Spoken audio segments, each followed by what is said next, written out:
Hi, my name is Rabbi Sholom Adler. I'm Director of Industrial Kosher, a Kosher Administrator at COR.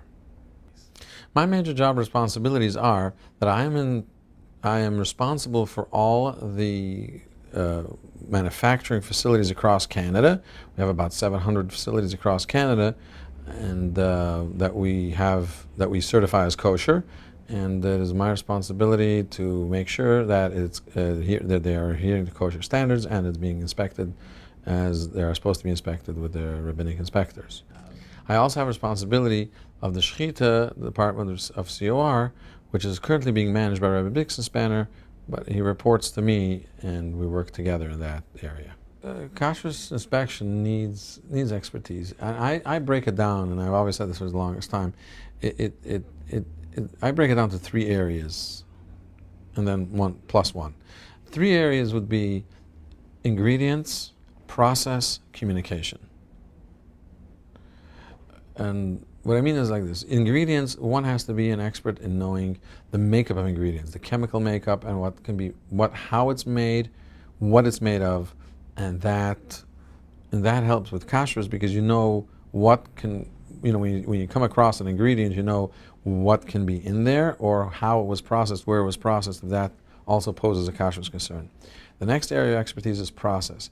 Processing equipment can be very complex in how they are being processed, and the reason one has to know the process is when you have to kasher that equipment, you have to know what became hot, what is not hot, what needs to be kashered, what doesn't have to be kashered, and how it should be kashered. That's also very important. Communication is very important in kashrus because we're in the front lines with the companies, and what they see is they see us.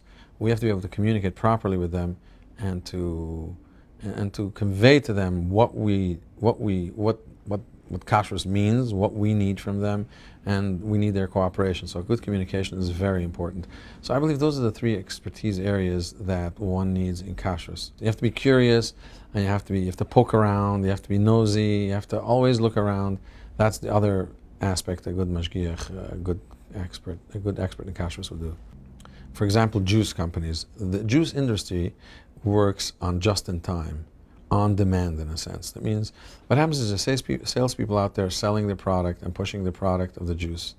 Juice is not a shelf-stable product. It's a refrigerated product and it needs to be refrigerated, so it doesn't have a long shelf life. So it can be produced very well in advance. It has to be produced maximum 2 to 3 weeks of its shelf life. That's it, because otherwise it's not going to last. So what happens is the salesperson goes out and makes a deal with one of the big chain stores, and they need the product tomorrow because they're going to have it in the shelves the next day so they can have their promotion going. And what happens is in juice company, that's how the juice industry works, basically. It's on demand. What happens is juices, there's all kinds of juices. There's grape juices, there's clam juice, there's tomato juice that has clam powder in it, whatever. So what that does, that compromises the kashrus, it trafes up the equipment, and you have to kasher. How do you do that with a company with juice? That's extremely taxing. Shgichim have to go out any hour of the day or the night. They're literally on call. And what I'm trying to do is I'm trying to make that in a way where it can work well with us and for the company, so we don't have to compromise the mashgiach's hours and the company gets what they want.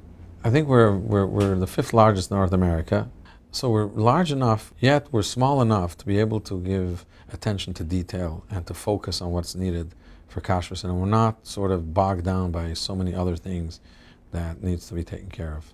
To be able to cater to at least the Hamish crowd in Toronto, which is a feather in our hat, which we really believe that everybody in Toronto, even the strict B'nai Yeshivas and the Koil people and Hasidish, whatever it is in Toronto, rely on COR, and I believe it's mostly because of the people that there are here that they rely on, and on our systems in place that we have. What I like best about working COR is the group of people that we work with in the office. Also, it is about educating and working with the companies in partnership to enhance kashrus.